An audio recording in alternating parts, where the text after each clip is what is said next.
बिस्मिल्लाहिर्रहमानिर्रहीम। Students, this is Shakeel Ahmad from Aspire college Thokar campus. हमने last lecture में वैरायटी ऑफ लाइफ से कुछ पॉइंट्स डिस्कस किए थे नोमेनक्लेचर के हवाले से।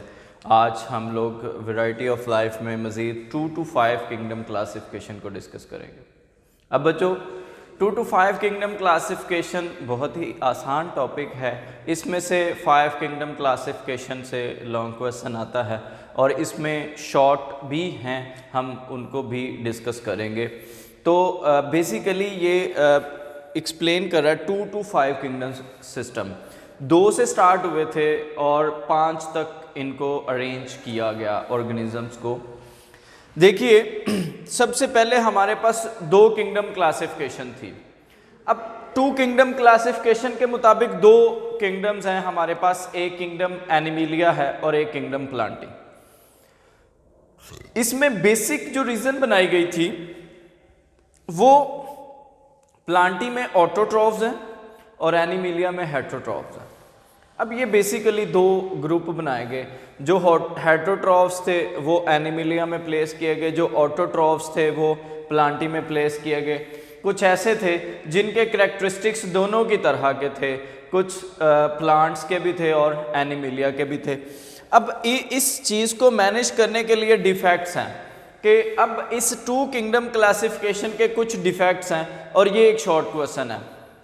देखिए, इसमें एक यूग्लिना ऑर्गेनिज्म है। अब यूग्लिना में दोनों की करैक्टरिस्टिक्स हैं, प्लांट्स की भी हैं और एनिमल्स की भी हैं। अब प्लांट्स की क्या करैक्टरिस्टिक्स हैं कि उनमें क्लोरोफिल पाया जाता है। ठीक है, यूग्लिना में क्लोरोफिल पाया जाता है, इसका मतलब ये है कि ये प्लांट्स की तरह का है। लेकिन इस यूग्लिना में सेल वॉल नहीं है। अब इसका मतलब है ये एनिमिलिया की तरह, क्योंकि एनिमल्स में भी सेल वॉल नहीं पाई जाती। अब ये यूग्लिना के पास दोनों तरह के करैक्टरिस्टिक्स हैं, जबकि इसको प्लेस किया गया है प्लांटी में। अब ये एक डिफेक्ट है। फिर इस किंगडम क्लासिफिकेशन में, जो कि 2 किंगडम क्लासिफिकेशन है, इसमें प्रोकैरियोटिक और यूकैरियोटिक सेल की डिफरेंशिएशन को भी इग्नोर किया गया। तो these are the defects of 2 kingdom classification. It's a short question. अब देखिए, यहाँ पे हमारे पास अर्नस्ट हैकल है जिसने 3rd किंगडम सजेस्ट किया था। इसको हम 3 किंगडम क्लासिफिकेशन कहेंगे। पहले तो हमारे पास दोनों ऑटोट्रॉफ्स वाले प्लांटी और हेटरोट्रॉफ्स वाला एनिमिलिया भी था, लेकिन 3rd किंगडम उसने अकोमोडेट किया प्रोटिस्टा, जिसमें यूग्लिना को उन्होंने अरेंज किया। अब इसी के साथ बैक्टीरिया को भी प्लेस किया। अब बैक्टीरिया बेसिकली प्रोकैरियोट्स हैं, ठीक है। इनमें भी कुछ ऐसे हैं जैसे सियानोबैक्टीरिया है, वो भी फोटोसिंथेटिक है। तो इस बेस पे फिर इनको प्रोटिस्टा के साथ ही रखा गया। अब देखिए, फिर 1937 में ई चेटेन था, उन्होंने सजेस्ट की टर्म्स बेसिकली प्रोकैरियोटिक और यूकैरियोटिक। अब बेसिकली प्रोकैरियोटिक हमें क्या एक्सप्लेन करेगा। देखिए, प्रो का मतलब है हमारे पास ओल्ड, ठीक है जी, और कैरियन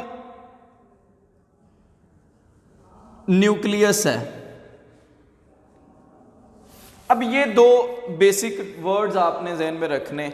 अब प्रो का मतलब ओल्ड है, जो पुराना है, और कैरियन का मतलब बेसिकली न्यूक्लियस से है। अब वो ऑर्गेनिजम्स जिनमें प्रोमिनेंट न्यूक्लियस नहीं पाया जाता उन्हें प्रोकैरियोट्स कहते हैं। उस सेल को प्रोकैरियोटिक सेल कहते हैं, और प्रोकैरियोटिक ये एक टर्म है। फिर यू का मतलब जदीद है, मॉडर्न है। तो यूकैरियोटिक में वो ऑर्गेनिजम्स शामिल हैं जिनमें ट्रू न्यूक्लियस पाया जाएगा, जिनमें प्रोमिनेंट न्यूक्लियस पाया जाएगा। उनका न्यूक्लियर मटीरियल न्यूक्लियर मेम्ब्रेन ने सराउंड किया होता है। तो ये हमारे पास पहले 3rd किंगडम सिस्टम, फिर ई चेटेन ने टर्म्स को डिफरेंशिएट किया। अब देखिए, इस 3rd किंगडम क्लासिफिकेशन प्रोटिस्टा के भी कुछ डिफेक्ट्स हैं, ये भी शॉर्ट क्वेश्चन है। अब ये डिफेक्ट्स क्या हैं। फंजाई, जैसे कि ब्रेड मोल्ड, यीस्ट है, मशरूम है, ये फंगस है, फंजाई है। अब ये रिजेंबल करते हैं प्लांट्स से, ठीक है, क्योंकि इनमें भी सेल वॉल पाई जाती है। अब कुछ डिफरेंसेस भी हैं प्लांट्स से इनके। अब वो डिफरेंस कौन से हैं वो डिफरेंस है बच्चों कि प्लांट्स में सेलुलोज से बनी हुई सेल वॉल होती है, जबकि फंजाई की काइटिन से बनी हुई सेल वॉल होती है। तो ये इनमें डिफरेंस है। फिर ये फंजाई रिजेंबल करते हैं एनिमल्स को because both are heterotrophs. Animals भी हेटेरोट्रॉफ्स हैं, जबकि हमारे पास जो फंजाई हैं ये भी हेटेरोट्रॉफ्स हैं। अब फंजाई एब्जॉर्प्टिव हेटेरोट्रॉफ्स हैं और एनिमल्स जो हैं ये इंजेस्टिव हेटेरोट्रॉफ्स हैं। जैसे इंसानों के बारे में आप देखें ना, हम खुराक निगलते हैं, हम एनिमीलिया हैं, एनिमल्स में आते हैं तो हम लोग निगलते हैं अपनी खुराक को, जबकि फंजाई एब्जॉर्ब करते हैं अपनी खुराक को। अब ये भी इसके फिर एक और वजह है कि फंजाई डीकम्पोजर्स हैं, ये डिकम्पोज करते हैं डेड डिकेइंग ऑर्गेनिक मैटर की, तो उस वजह से फिर हम इसको भी कंसीडर करते हैं कि ये डिकम्पोजिशन का काम करते हैं। तो ये भी डिफरेंट है बाकी लाइक एनिमिलिया से और प्लांट्स से। फिर they are also not fit into the third kingdom classification. जी अब हम बात करेंगे 5 किंगडम क्लासिफिकेशन की, जो कि रॉबर्ट विटेकर ने एक्सप्लेन किया था। अब रॉबर्ट विटेकर का 5 किंगडम क्लासिफिकेशन बेसिकली इसकी कुछ उसने बेसिस बनाई थी, उन बेसिस के बिहाफ पे हम इसको डिफरेंट ग्रुप्स में, डिफरेंट किंगडम्स में ऑर्गेनिजम्स को क्लासिफाई करते हैं। जैसे देखें, पहले इसने मोड ऑफ न्यूट्रिशन को बेस बनाया, तो हमारे पास बेसिक 3 मोड ऑफ न्यूट्रिशन है। एक हेटेरोट्रॉफ्स हैं, दूसरा हमारे पास बेसिकली एब्जॉर्प्टिव हेटेरोट्रॉफ्स हैं, और एक हमारे पास फोटोसिंथेसिस है। अब ये 3 है, एक ऑटोट्रॉफ्स हैं फोटोसिंथेसिस करते हैं, एक एब्जॉर्प्टिव हेटेरोट्रॉफ है, और थर्ड हमारे पास जो है इंजेस्टिव हेटेरोट्रॉफ्स हैं। फिर एक और दूसरी वजह जो थी वो सेलुलर ऑर्गेनाइजेशन थी, जैसे कि प्रोकैरियोटिक, यूकैरियोटिक, यूनिसेलुलर, मल्टीसेलुलर और कॉलोनियल, ये सेलुलर ऑर्गेनाइजेशंस में बेस बनाए गए। इन बेसिस के बिहाफ पे उसने यहाँ पे 5 किंगडम्स को क्लासिफाई किया, ऑर्गेनिजम्स को अरेंज किया इनटू द 5 किंगडम्स। अब उसमें फर्स्ट किंगडम है किंगडम मोनेरा। अब किंगडम मोनेरा में तमाम प्रोकैरियोट्स आते हैं, वो प्रोकैरियोट्स जिनमें प्रोमिनेंट न्यूक्लियस नहीं पाया जाता, और इनके और भी करैक्टरिस्टिक्स हैं, वो हम लोग इनके चैप्टर में डिस्कस करेंगे। Then kingdom protista. अब kingdom protista eukaryotic unicellular organisms पर मुश्तमिल है। वैसे हम जब किंगडम प्रोटिस्टा चैप्टर 7 डिस्कस करेंगे, उसमें आप देखेंगे कि दीज ऑर्गेनिजम्स आर एक्सक्लूजन्स। ये ऑर्गेनिजम्स जो प्रोटिस्टा में प्लेस्ड हैं, इन्हें किंगडम ऑफ एक्सक्लूजन्स कहा जाता है, क्योंकि ये निकाले हुए हैं, बागी हैं, जिनके करैक्टरिस्टिक्स दूसरे किंगडम्स के साथ मैच करते हैं लेकिन मुकम्मल तौर पे उनमें फिट नहीं होते, तो फिर इनको अलहदा ग्रुप में प्लेस किया गया। देखिए इसमें अमीबा और यूग्लिना लाइक ऑर्गेनिजम्स शामिल हैं। फिर इसमें मल्टी सेलुलर फॉर्म्स हैं जो कि डिसेंडेंट्स हैं, जो पैदा हुए हैं, एवोल्यूशन के ज़रिए चेंज हुए हैं यूनिसेलुलर प्रोटोजोन्स से, तो वो भी इसी प्रोटिस्टा में शामिल हैं। थर्ड किंगडम है हमारे पास किंगडम प्लांटी। अब किंगडम प्लांटी में यूकैरियोटिक ऑर्गेनिजम्स हैं, ऐसे ऑर्गेनिजम्स जिनमें प्रोमिनेंट न्यूक्लियस पाया जाएगा और इनमें मल्टी सेलुलर है, एक से ज़्यादा सेल्स पर इनकी बॉडी मुश्तमिल है। These are autotrophs, they can prepare their own food. These are photosynthetic, basically they prepare their food by photosynthesis.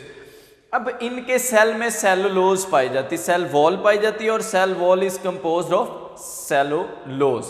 देखिए जी, इनकी एग्जाम्पल्स हमारे पास मोसिस हैं, फर्न्स हैं, और फ्लावरिंग प्लांट्स हैं, एंजियोस्पर्म्स। फिर हमारे पास दूसरे प्लांट्स हैं, नेकेड सीडेड प्लांट्स भी हैं, जिम्नोस्पर्म्स। तो ये हमारे पास एनिमिलिया में मौजूद ऑर्गेनिजम्स की करैक्टरिस्टिक्स और एग्जाम्पल्स हैं।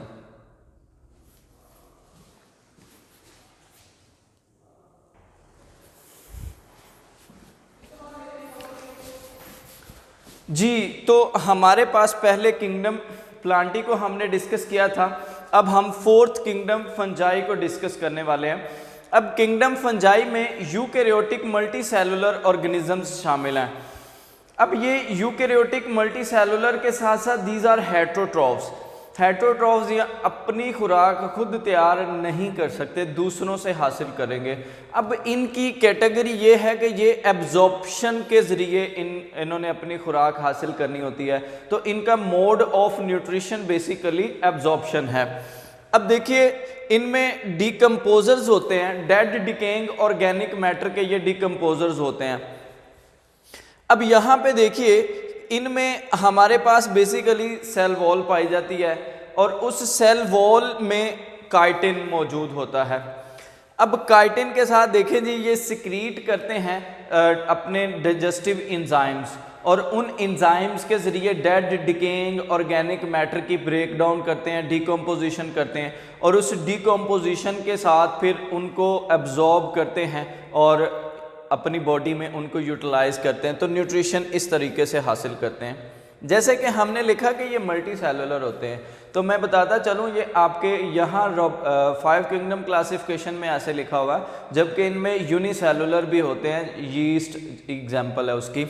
तो यहाँ पे एग्जाम्पल मेंशन है, मशरूम्स हैं, ब्रेड मोल्ड्स हैं, तो वो किंगडम फंजाई के मेंबर्स हैं। फिर किंगडम एनिमिलिया की बात करते हैं बच्चों। किंगडम एनिमिलिया हमारे पास बेसिकली ये यूकैरियोटिक मल्टीसेलुलर ऑर्गेनिज्म है और हेटरोट्रॉफ्स हैं। हेटरोट्रॉफ्स के साथ हम बात करते हैं, इनमें सेल वॉल नहीं पाई जाती सेल में, और इसके अलावा हम ये भी कहते हैं कि ये इंजेस्टिव हेटरोट्रॉफ्स हैं। अब चूंकि इंजेस्टिव हेटरोट्रॉफ्स हैं तो पहले ये इंजेस्शन करते हैं, निगलते हैं खुराक को, फिर उसकी डाइजेशन करते हैं, और इनमें जो डाइजेशन का प्रोसेस होता है वो स्पेशलाइज्ड कैविटीज़ में होता है। जैसे डाइजेस्टिव कैविटी है, कुछ ऑर्गेनिजम्स में वो सिंपल पाई जाएगी, कुछ ऑर्गेनिजम्स में वो कॉम्प्लेक्स पाई जाएगी। जैसे हम लोगों में डाइजेस्टिव सिस्टम है तो वो कैविटी पर मुश्तमिल है, तो ये इनमें कैविटीज़ पाई जाती हैं। दे शो मूवमेंट्स, बेसिकली ये मूवमेंट्स शो करते हैं, लोकोमोशन, एक जगह से दूसरी जगह मूव कर सकते हैं। तो इनकी एग्जांपल्स बर्ड्स और रेप्टाइल्स हैं, परिंदे हैं और रेंगने वाले जानदार हैं। तो ये एनिमिलिया की एग्जांपल्स हैं। एनिमिलिया में जो करैक्टर्स हैं वो हमने डिस्कस करने हैं। अब अगर मैं यहाँ पे आप लोगों को बताता चलूँ बच्चों, आप लोगों को अगर ये लॉन्ग क्वेश्चन आ जाता है तो ये आपने रॉबर्ट विटेकर के 5 किंगडम सिस्टम क्लासिफिकेशन के इंट्रोडक्शन, बेसिस, और बेसिस के बाद फिर इन 5 किंगडम्स को आप इन्हीं करैक्टर्स के साथ एक्सप्लेन करेंगे। इसमें से शॉर्ट क्वेश्चन पूछा जाता होता है कि what are the basis of 5 kingdom classification by Robert Whittaker, तो आप फिर बेसिस को ही एक्सप्लेन करेंगे।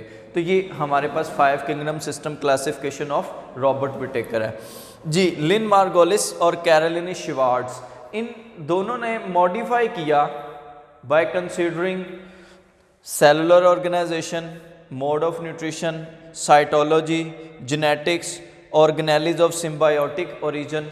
सिम्बायोटिक ओरिजिन से मुराद जो एक ओरिजिन है, और समझा जाता है कि इनमें कुछ फाइलोजेनेटिक सिमिलैरिटीज़ हैं, क्योंकि both are double membrane bounded organelles, both contain DNA, they can produce their own proteins. तो इस वजह से फिर इनको सिम्बायोटिक रिलेशनशिप में रखा जाता है।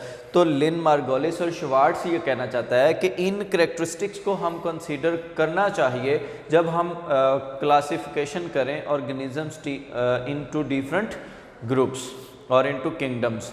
तो ये हमारे पास किंगडम क्लासिफिकेशन थी। फिर बच्चों हम लोगों ने डिस्कस करना है वायरसेस को।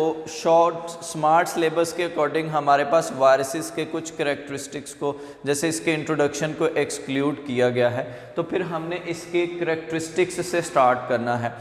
अब करैक्टरिस्टिक्स में देखें कि ये हमारे पास स्मॉल इन्फेक्शियस एजेंट हैं जो सिर्फ इलेक्ट्रॉन माइक्रोस्कोप के नीचे देखे जा सकते हैं। अब इनको आप लोग जब डिस्कस करते हैं तो इलेक्ट्रॉन माइक्रोस्कोप के नीचे इनको देखा जाता है, और ये इन्फेक्शियस पार्टिकल्स हैं। इनके साइज़ का रेंज जो है वो 250 नैनोमीटर होता है। ये जैसे हमारे पास पॉक्स वायरसेस हैं, उनका साइज़ 250 नैनोमीटर तक जो लार्जेस्ट हैं। फिर स्मॉलेस्ट वायरसेस हैं, 20 नैनोमीटर साइज़ है इनका, और वो पैरवो वायरसेस हमारे पास सबसे स्मॉलेस्ट वायरसेस है। इनकी साइज़ की रेंज है, इसी रेंज के दरमियान में इनके साइज़ पाए जाएंगे। फिर इनको एक बहुत ही अहम पॉइंट है कि ये